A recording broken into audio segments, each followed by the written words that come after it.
पाकिस्तान की राजधानी इस्लामाबाद एक आत्मघाती हमले से दहल गई। वहां ऐसा हमला करीब 10 साल के बाद हुआ। इस आतंकी हमले में पुलिस के एक जवान की मौत हो गई, जबकि कई लोग बुरी तरह घायल हो गए। कार में हुए जबरदस्त धमाके की वजह से पूरा इलाका थर्रा गया। इस घटना की जो तस्वीरें सामने आई उनमें कार आग की भयानक लपटों में घिरी दिखाई दी। ये आतंकी हमला तब हुआ जब शहर के एक इलाके में पुलिस ने एक संदिग्ध कार को जांच के लिए रोका और उसमें सवार दोनों लोगों को गाड़ी से बाहर निकाल लिया। लेकिन जैसे ही पुलिस ने तलाशी शुरू की, बाहर खड़ा हमलावर तेजी से कार में घुसा और उसने खुद को उड़ा दिया।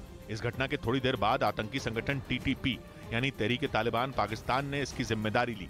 TTP वही संगठन है जिसने 2014 में पेशावर के एक आर्मी स्कूल को निशाना बनाया था। इस बीच रूस के राष्ट्रपति पुतिन ने अमेरिका के पेट्रियट मिसाइल डिफेंस सिस्टम का मजाक उड़ाते हुए उसे कबाड़ बता दिया।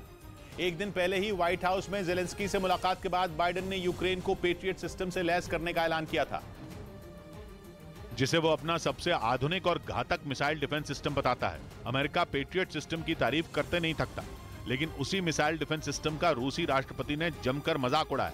मिसाइलों का काल कहे जाने वाले पेट्रियट को पुतिन ने कबाड़ बता दिया। उन्होंने खुली चेतावनी दी कि patriot missile defence system Ukraine की जमीन पर उतरा तो उसे तबाह होने में ज्यादा वक्त नहीं लगेगा। पुतिन ने मॉस्को में हुई एक प्रेस कॉन्फ्रेंस के दौरान ये दावा भी किया कि पेट्रियट सिस्टम के जंग में उतरने का रूसी सेना पर कोई असर नहीं होगा। इसके साथ ही उन्होंने अमेरिका पर भी जमकर अपनी भड़ास निकाली। पुतिन ने साफ कहा कि अमेरिका यूक्रेन के कंधे पर रखकर बंदूक नहीं चला रहा, पर बंदूक चला रहा है। उन्होंने आरोप लगाया कि यूक्रेन के पीछे छिपकर अमेरिका रूस से जंग लड़ रहा है और इसी वजह से वो एक ऐसा हथियार यूक्रेन को देने पर राजी हो गया जिससे जंग ज्यादा भड़क जाएगी, क्योंकि पेट्रियट सिस्टम लंबी दूरी तक वार करने वाला हथियार है। यही वजह बताकर अमेरिका भी लंबे वक्त तक इसे यूक्रेन भेजने से कतराता रहा। लेकिन जेलेंस्की के बार बार गुहार लगाने के बाद अमेरिका ने पेट्रियट सिस्टम को यूक्रेन भेजने के लिए हामी भर दी। बस इसी बात से पुतिन बुरी तरह भड़क गए। उन्होंने ये आरोप भी लगा दिया कि अमेरिका नहीं चाहता कि ये जंग बातचीत से खत्म हो जाए।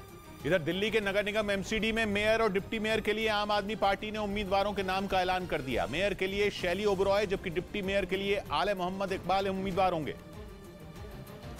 जबकि स्थायी समिति में आमिल मलिक, रविंद्र कौर, मोहिनी जीनवाल और सारिका चौधरी होंगी। आम आदमी पार्टी के मुताबिक मेयर और डिप्टी मेयर 3 महीने, जबकि स्थायी समिति के सदस्य 1 साल के लिए होंगे। डिप्टी मेयर उम्मीदवार आले मोहम्मद इकबाल चांदनी महल वार्ड, जबकि मेयर उम्मीदवार शैली ओबरॉय पटेल नगर वार्ड से पार्षद चुनी गई हैं।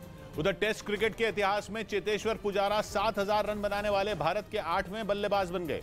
ये रिकॉर्ड बनाकर उन्होंने डॉन ब्रैडमैन को भी पीछे छोड़ दिया। और पुजारा ने यह इतिहास ढाका में बांग्लादेश के साथ दूसरे टेस्ट मैच की पहली पारी में रचा। इससे पहले सचिन तेंदुलकर, राहुल द्रविड़, सुनील गावस्कर, VVS लक्ष्मण, वीरेंद्र सहवाग, विराट कोहली और सौरव गांगुली के नाम 7000 से ज्यादा रन बनाने का रिकॉर्ड है।